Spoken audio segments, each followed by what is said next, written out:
বন্ধুরা, আজকের রেসিপিটা দুর্দান্ত এনেছি। তোমাদের একবার দেখলে করতে তো মন যাবেই, আর দেখে তো এখনই মনে হচ্ছে যে এখনই খেয়ে নিই।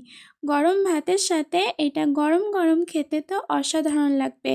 যখন তোমরা এই রেসিপিটা করবে তখন কিন্তু ভাতের চালটা একটু বেশি পরিমাণে নেবে, কারণ এটা গরম গরম খেতে কিন্তু অসাধারণ লাগে। তো hello friend, welcome back to my new video. তোমাদের ফুড বাঙালিতে ওয়েলকাম। তো আজকে দেখাবো সজনে ফুলের একটা রেসিপি, খুব সুন্দরভাবে খুব ইউনিক একটা রেসিপি। তো দেখতে থাকো পুরো ভিডিওটা, একটু স্কিপ করলে কিন্তু চলবে না, স্কিপ করলে কিন্তু অনেক কিছু মিস করে যাবে। তো দেখো, স্টার্ট করা যাক। তো আমি সজনে ফুলটা নিয়ে নিয়েছি, এরপর একটা আলু মিডিয়াম সাইজে কেটে নিয়ে ছোটো ছোটো টুকরো করে, আর একটা বেগুন কেটে নিয়েছিলাম। এরপর দেখো, কড়াতে বেগুনটা ভালোভাবে জল দিয়ে ধুয়ে তেল দিয়ে আমি কিন্তু এটা লো ফ্লেমে আস্তে আস্তে ভেজে নিচ্ছি। এই যে হাই ফ্লেমে দেবে না, লো ফ্লেমেই করবে, ঢাকা দিয়ে দিয়ে আস্তে আস্তে ভেজে নেবে। তো দেখো, আমি ঢাকা খুলতে দেখো আমার অনেকটা ভাজা কমপ্লিট হয়ে গেছে। এরপর পরিমাণ মতো আমি এখানে হলুদটা অ্যাড করে দেব।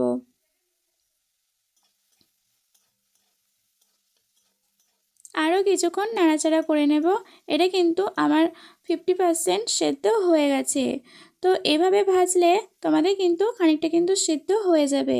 তো এবার কড়া থেকে তুলে নিচ্ছি, এরপর ওই কড়াতে দিচ্ছি পরিমাণ মতো তেল, আর দিয়েছি এখানে বড়ি।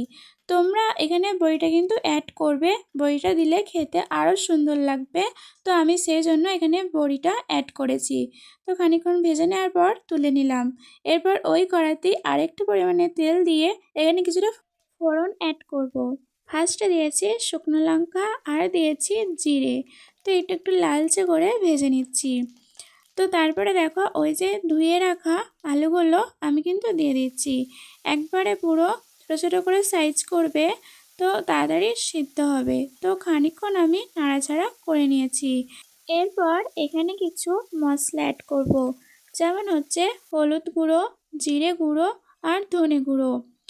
আর তোমরা যদি চাও অন্য আনকমন মশলাও কিন্তু অ্যাড করতে পারো, তবে এই মশলাগুলো অ্যাড করলে খেতে খুব ভালো লাগবে। তারপর পরিমাণ মতো একটু জল দিয়ে এই বেশ করে এই মশলাটা আমি কষিয়ে নিচ্ছি।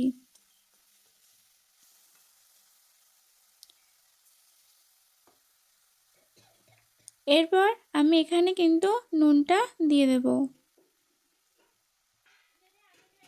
তাতে করে আলুটা কিন্তু আমার খুব ভালোভাবে সিদ্ধ হয়ে যাবে।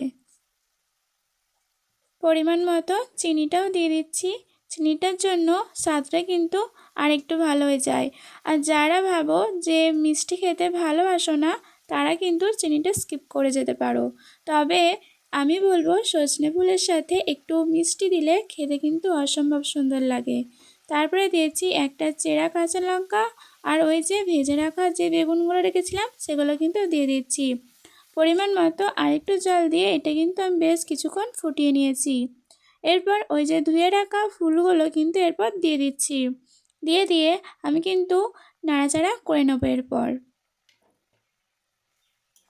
তোমরা কিন্তু ফুলগুলো দিয়েই নামিয়ে নেবে না, কিছুক্ষণ নাড়াচাড়া করে আরেকটু ফুটতে দেবে, তারপর কিন্তু নামাবে। দেখো, আমি কিন্তু আবার ঢাকা দিয়ে দিয়েছি, কারণ ফুলগুলো সিদ্ধ হওয়ার জন্য। দেখো, আমার মোটামুটিভাবে সব কিন্তু সিদ্ধ হওয়া কমপ্লিট। এরপর ওই যে বড়িগুলো ভেজে রেখেছিলাম ওগুলো হালকা করে গুঁড়িয়ে নিয়েছি, গুঁড়িয়ে নিয়ে কিন্তু এর ওপরে দিয়ে দিচ্ছি। আর অল্প পরিমাণে দেব সরিষার তেল।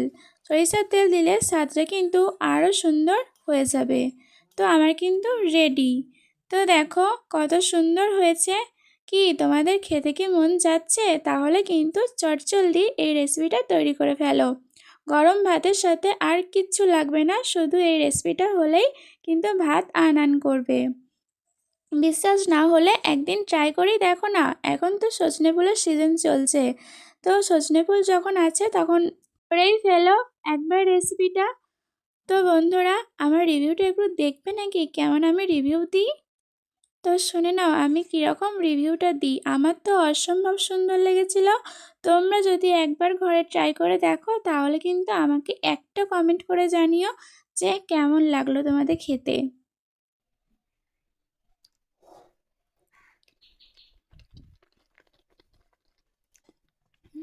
দারুণ হয়েছে। তো বন্ধুরা, তোমাদের যদি ভিডিওটা একটু হলেও ভালো লেগে থাকে তাহলে like, comment, share and subscribe করে দেবে।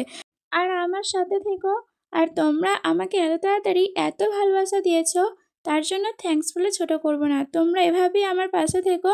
তোমরা সবাই অনেক সুস্থ থেকো, ভালো থেকো। আজকেকার মতন এই পর্যন্তই।